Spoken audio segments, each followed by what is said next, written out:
Warm welcome. My name is Janis MacKay and I am delighted to share with you my new book.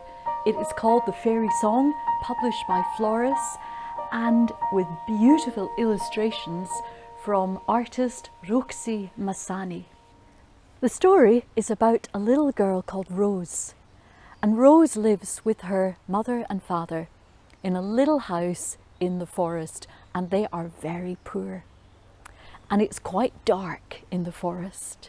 And Rose spends her days gathering sticks. She makes them into bundles and she takes them to market to sell, while her father is chopping wood. And sometimes children come to the house and say, "Can we play with Rose?"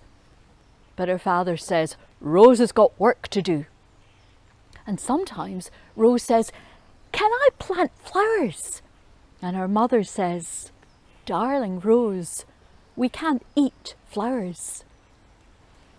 So it was all work, work, work, and no play for little Rose.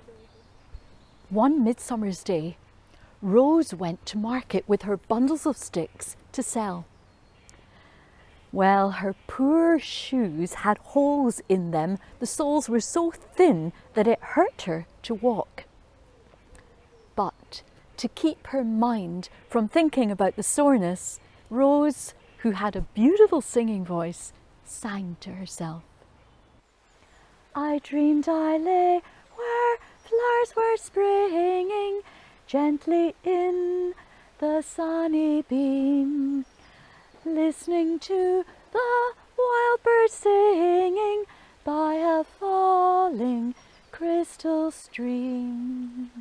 But suddenly Rose heard another song, and it wasn't her song. She looked around, but no one was there.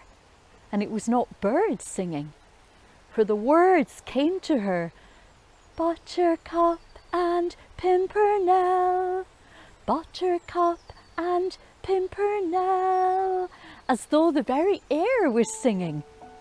Rose ran through the forest, following this tinkling, beautiful song. Rose pressed her ear against the grass and listened. It sounded like fairies, fairies inside the hill.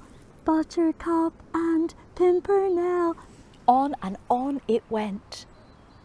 Well, it was a beautiful song, but after some time, Rose grew a little tired of the same song over and over and over. So when there was a little gap in the singing, Rose sang out, "And wild roses too."